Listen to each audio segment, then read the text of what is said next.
जय जय माई जय जय माई राधा कृष्ण माई जय जय माई जय जय माई राधा कृष्ण माई जय जय माई जय जय माई शिरडी साई माई.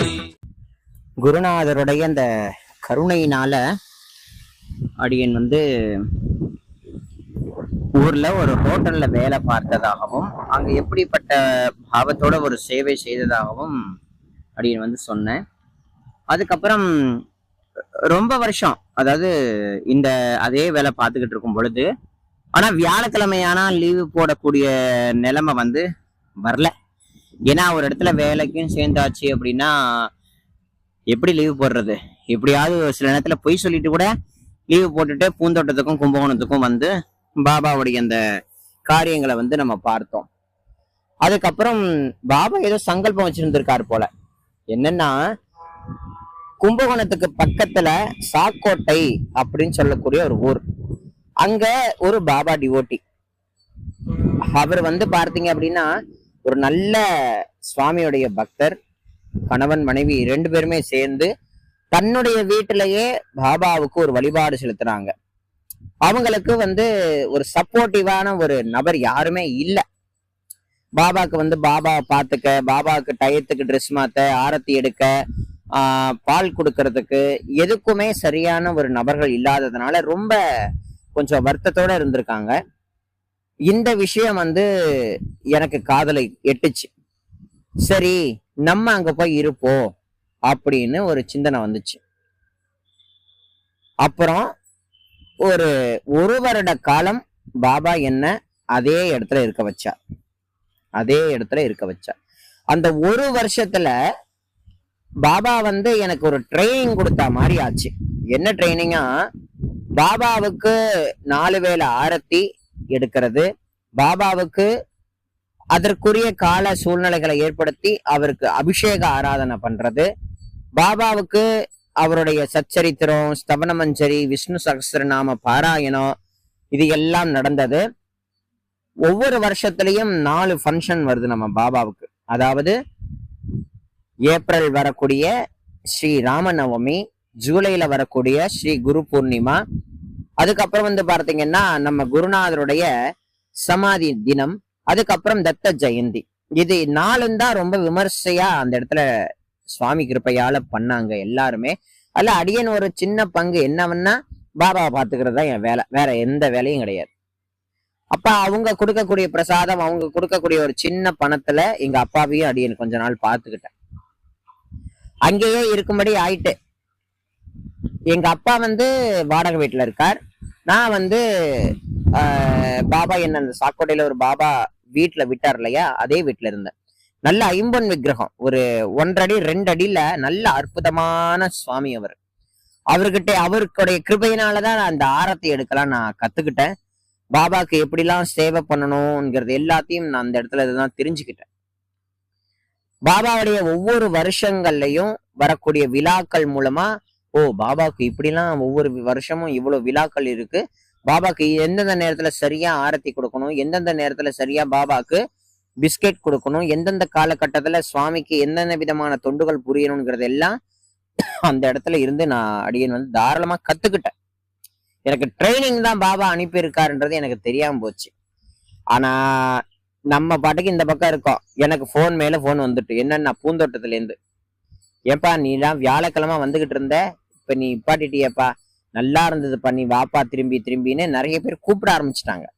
நான் அடியன் இங்க ஒத்துக்கிட்டாச்சு, நான் இங்கதான் இருக்க போறேன் அப்படின்னு. ஆனா திருப்பி எப்படி நம்ம பூந்தோட்டம் வரதையே நிப்பாட்டியாச்சு. 1 வருஷ காலம், சரியா 1 வருஷ காலம் பூந்தோட்டத்துக்கு நான் வரவே இல்லை. ஃபுல்லா பாபா பூஜை, ஸ்தவன மஞ்சரி, விஷ்ணு சகஸ்ரநாமம், இப்படிதான் என்னுடைய லைஃப் 1 வருஷ காலம் போணுச்சு. அதே 1 வருஷத்துல அடிக்கடி, ஏன்னா அது சாக்கோட்டை பகுதியில தான் கும்பகோணம், அடிக்கடி ஜெயராம் சாயை போய் பார்க்கறது வழக்கம். அவர் நிறைய ஆத்மீக விஷயங்களை அடியன் கிட்ட பகிர்ந்துப்பார்.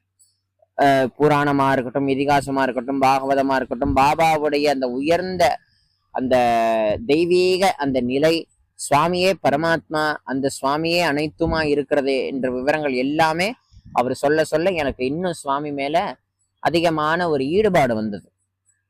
ஏன்னா ஈடுபாடை கொடுக்கறதுக்கு ஒருத்தர் வேணும் இல்லையா, அந்த ஈடுபாடு சுவாமி கொடுத்தார்.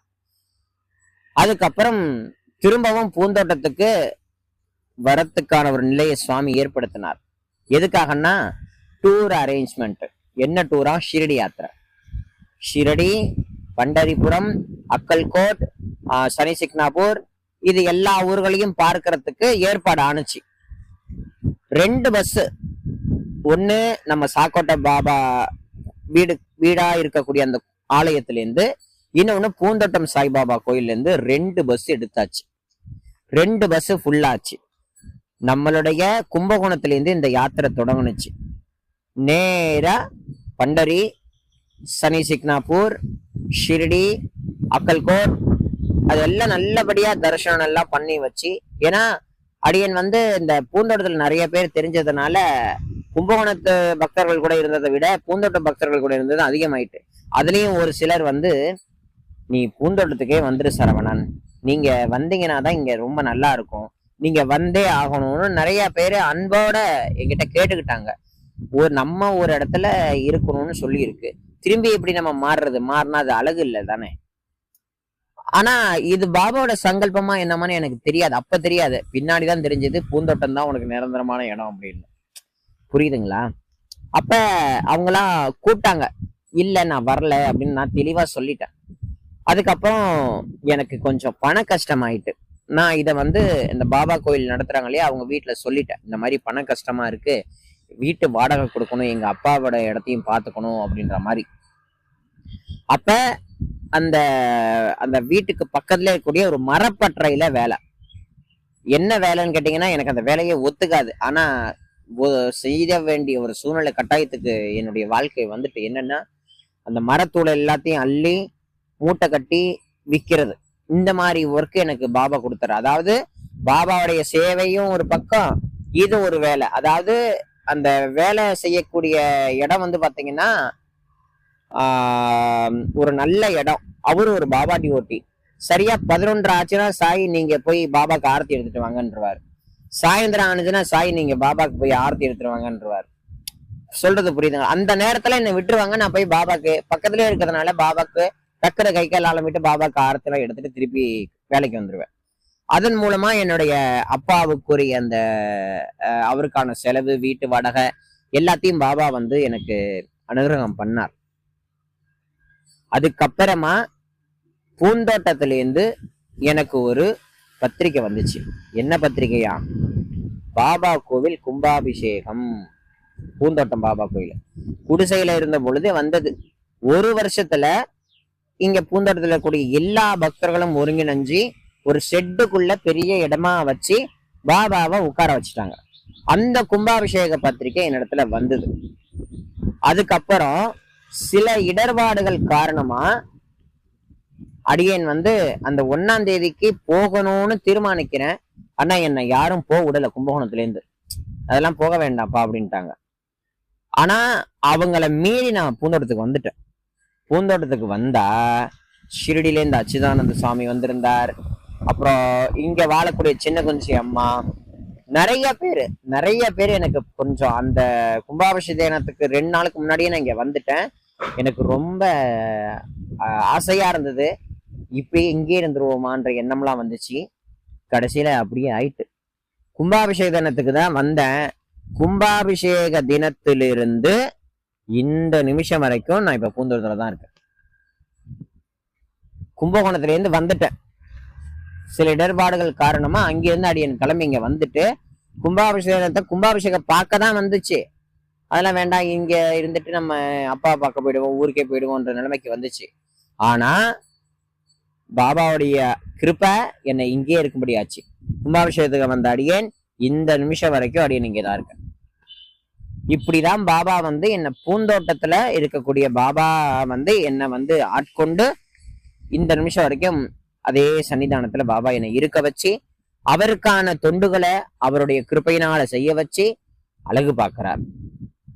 இதுக்கப்புறமா தான் நிறைய விஷயங்கள் இந்த பூந்தோட்டத்துல இருந்தா ஸ்டார்ட் ஆக போகுது. ராதாகிருஷ்ண சப்ஜெக்ட் எப்படி அடியன் வந்து பாபாவுடைய கிருப்பையை பெற்று, அதுக்கப்புறம் அம்மாவுடைய கிருப்பையை பெற்று, அதுக்கப்புறம் எங்க அப்பா வந்து திரும்ப உடம்பு செல்லமாகி அவரையும் தூக்கிட்டு வந்து இந்த பூந்தோட்டம் பாபா கோயில் அவரையும் பார்த்துக்கிட்டு ஒரு பக்கம் தொண்டு செஞ்சுக்கிட்டு மறுபக்கம் நிறைய பூஜைகளை செய்துக்கிட்டு இருந்த அனைத்து விஷயங்களும் இனி ஸ்டெப் பை ஸ்டெப்பா சொல்ற.